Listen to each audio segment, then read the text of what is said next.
So I know you know me, but I'm still going to introduce myself.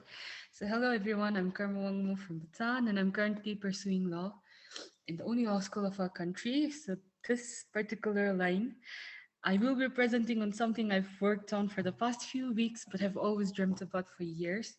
So I will begin now. Before I begin my presentation, I wanted to say that I'm in awe of all the presentations that were done earlier, like the level you guys are on.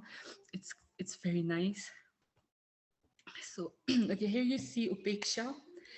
Some of you were not there when I presented my initial idea, but I decided to go ahead with a university club, and I actually do have few reasons for that. The first one being um, due to the restrictions, like due to the restrictions my university has, like we are not really allowed to travel a lot. So I thought something that I can do within my reach, which is of course in the university itself, would be better. So I decided to launch a club named Upeksha. I will be talking about the mission, vision, and purpose of our club, the activities, what we successfully conducted, and also the future plans that that we have planned, and the challenges that we faced, and also how we tried to overcome it, and of course the lessons learned. Okay, Upeksha.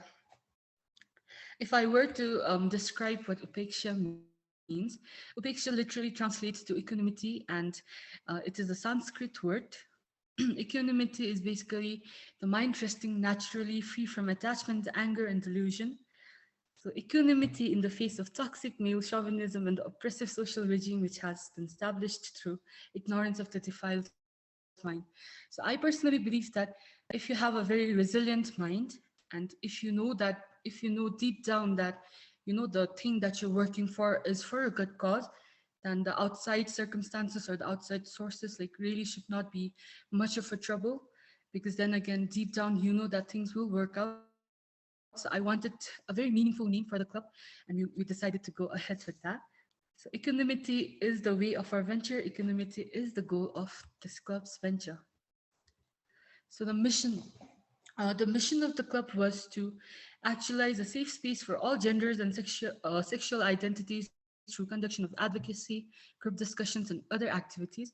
And also, one thing here is that I decided to also include other genders in my action plan. This is because the um, number of male students in the university is relatively lower compared to the female students. And when I went ahead with my proposal to our dean, he suggested that if men also be made, a part of the conversation, because it is a fact that women have been constantly, taught about so many things.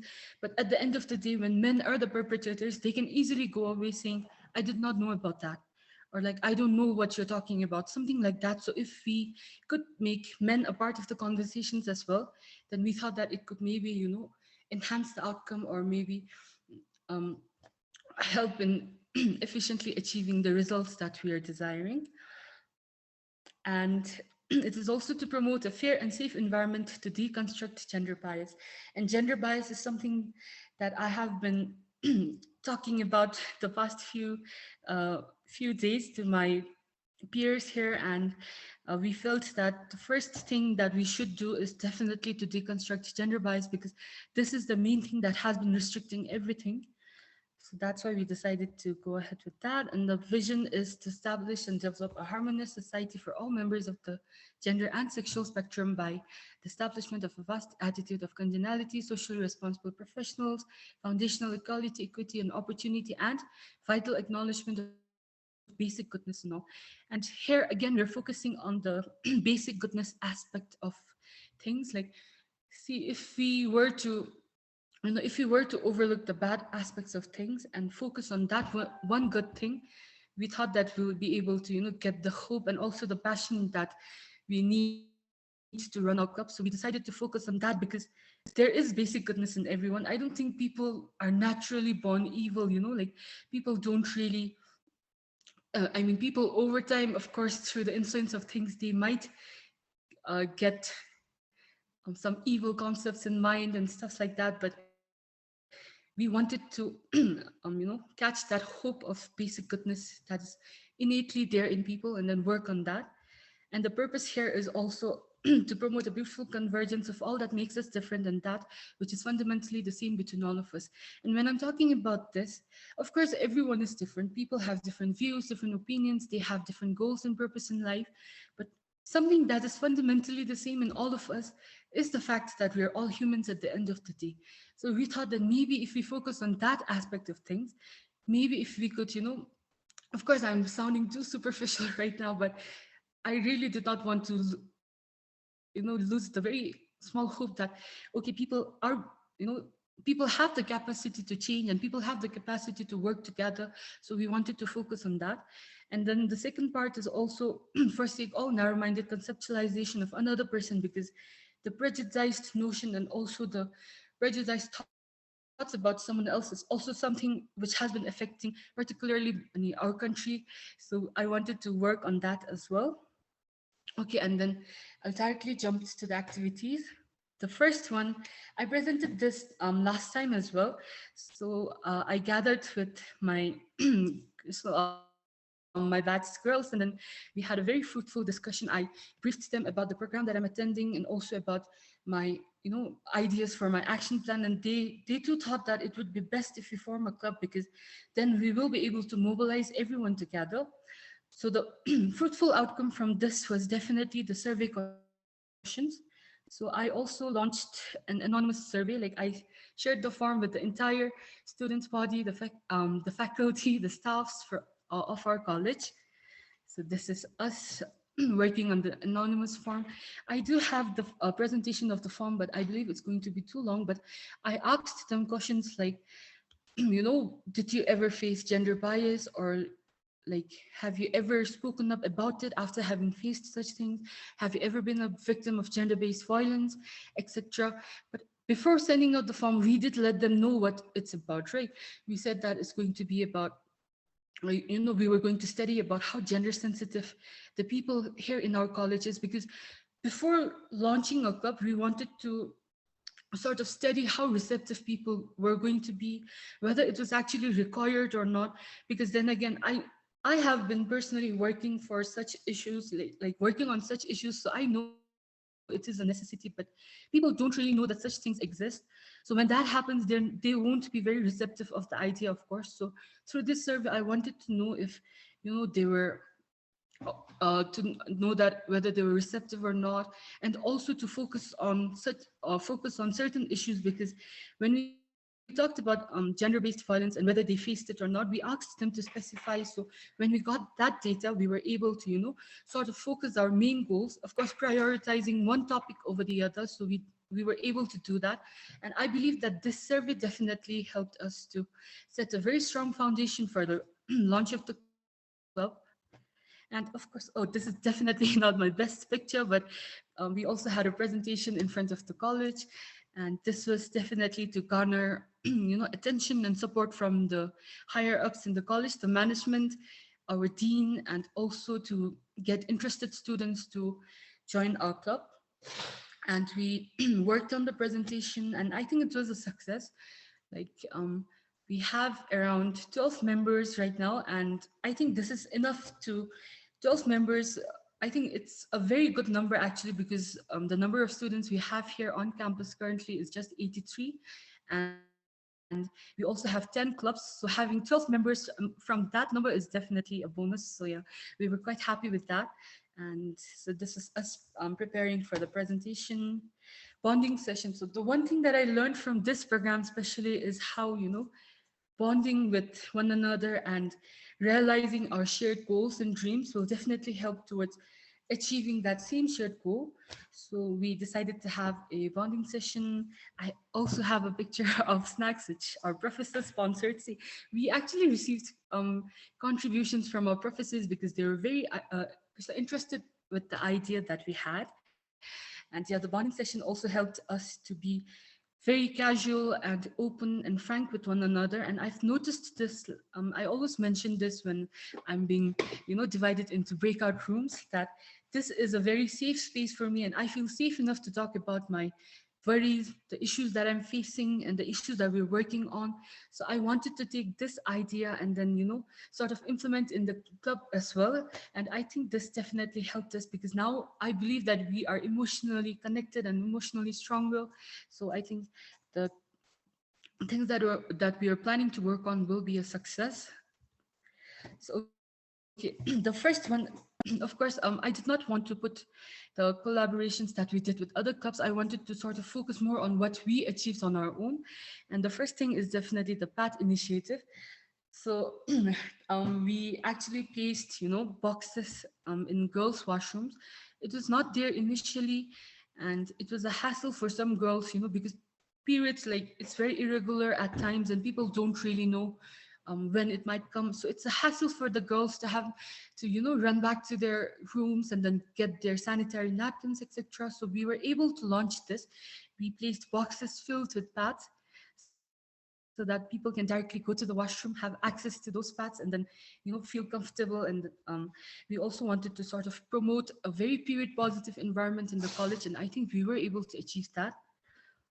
So prep for Pride Month, like I said, inclusivity is something that we are focusing on now that we decided to keep it open for all sexualities and genders. So yeah, this is our prep for Pride Month. Pride Month is right around the corner, and we sort of made badges. And I think the most, heartwarming thing was even when, even in a society as restrictive as our country, right? Especially in terms of coming out, the people in the college, they were ready to do so. Like, they even bought, the badges representing their sexuality, and they did not have any fears of wearing it out in the open. And I definitely think this is a very nice progress in terms of what we have been able to achieve, because coming out is a very, personal thing, but people being able to do that, that too with the little help from Upeksha, I think that was very heartwarming, and we were able to do that. So yeah, we also have plans for Pride Month. I'll be talking about that in the next slide here. So self-love notes. Um, I have been a very big fan of self-love, promoting self-love, because I believe that once we're able to, accept who we are and love ourselves, the love that we have can also spread to other people. So we wanted to place on the 1st of June, definitely we wanted to place self-love notes so that people can feel appreciated, and then they can also, be able to accept other people for who they are. And by this, I'm also bringing the focus on how women have been a part of the marginalized community in our country, because of course, because of the prejudiced notion of, women having to work in homes, etc. So when I talk about such things, I think one thing that definitely stems out from such issues is the fact that the people forcing them into such stereotypical roles and such barriers are insecure themselves. So hopefully through this small initiative, people will come to terms with how everyone deserves to be treated the same and how everyone should be respected and loved. And badge of support is the one that I mentioned earlier about the Pride Month. And we also have a talk and advocacy program by a very renowned journalist. So her name is Namgizam, and she is a feminist. She does have quite a fan base on Instagram as well. And whenever we talk about women issues and everything else, whenever you see, articles on such issues, if you check her page, you'll be sure to find her saying something about it. And I think that personally, she has influenced a lot of girls to be able to, speak up and be confident about their views, their opinions, and then also work towards fighting for the same thing. And the launch of our anonymous website is also something we have scheduled for next month. Like I said in the mission part of our thing, we have this mission of wanting to promote a very safe space. So an anonymous website is something that we are working on as a part of the club, of course. So, when we have issues or when we face certain issues and stuff, sometimes we're not able to open up even to our best friends. And when that happens, there's nothing else to do other than bury the issue and then struggle in silence, and we did not want that to happen. And we decided to do this because of the anonymous survey that we had. In the anonymous survey, we received comments saying that I was forcefully kissed by a guy or I was sexually assaulted. Had it not been for that anonymous survey, we would not have known that people have gone through it in the university itself. So I think the launch of this website will definitely aid in especially women being able to speak up about the issues or the traumas that they have gone through. And of course, we're not certified counselors, so the least we can do is comfort them and, refer them to the correct administration so that they can take actions on the anonymous person's behalf. So this was the plan we had in mind, and the challenges faced that we faced. So it's it's a fact that the first thing we were all worried about was funding. And I told Lauren that this club is going to be focused in the university level, thinking that I will be able to get funds from the university.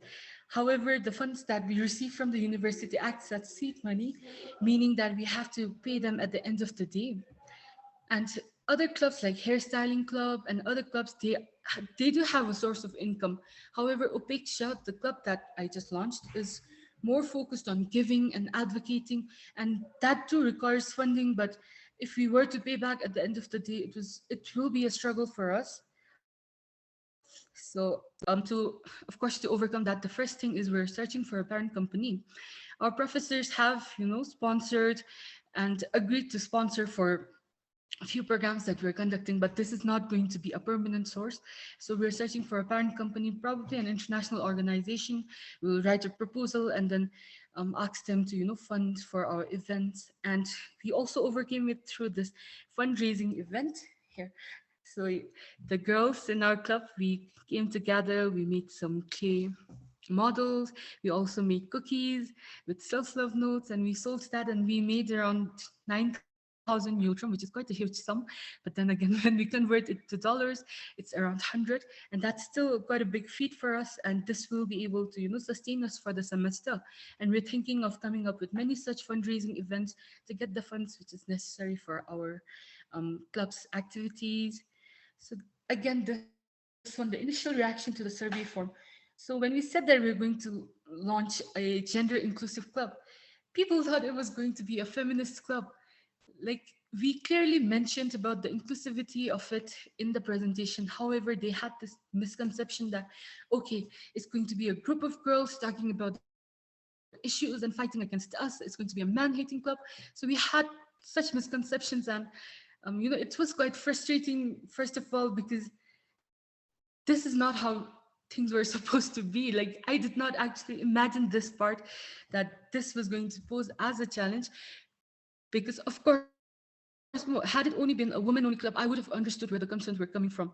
But then again, when I said that, when we decided to make it gender inclusive, um, people still had such reactions to it. So, however, I think we were able to overcome it because my best friend and also a feminist is a guy, Thalden. So he decided to join the club, and then he was able to sort of advocate and spread awareness on our behalf.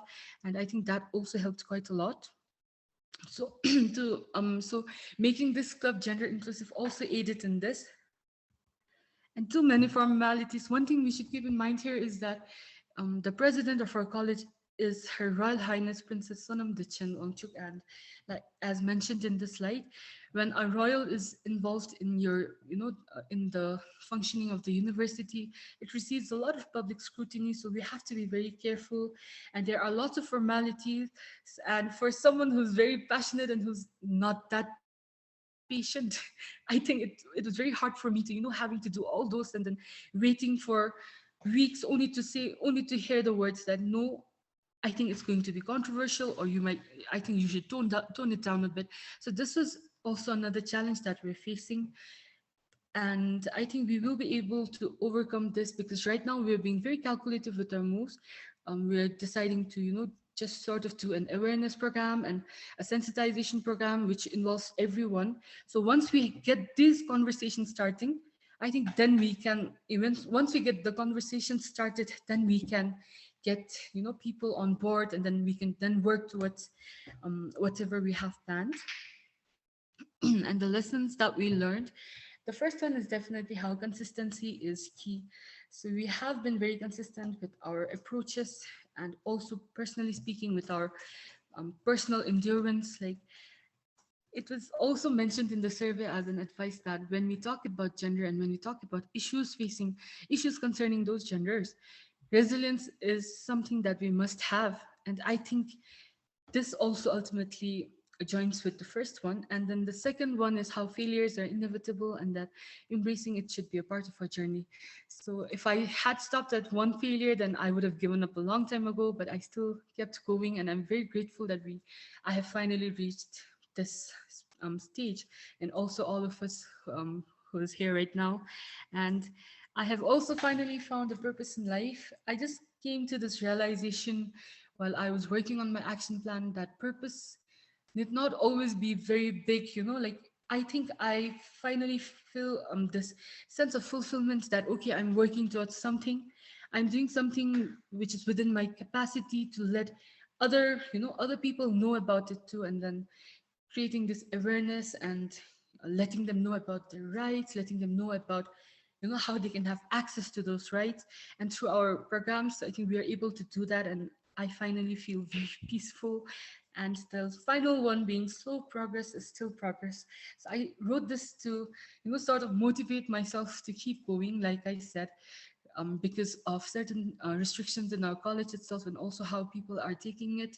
The progress is kind of slow, but I still, I still want to keep going. And like, if I were to answer the question that was asked in the classroom, I think I will take this club with me wherever I go. Like, right now, of course, I'm focusing it on university level, but once I graduate from this university, me and all the founding members, we've decided that we are going to take this club and focus more on the issues that women are facing.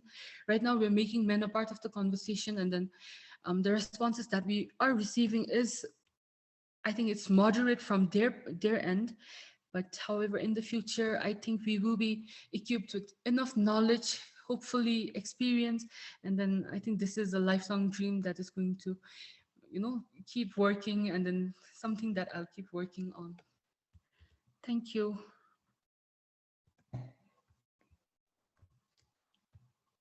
Do you have any questions?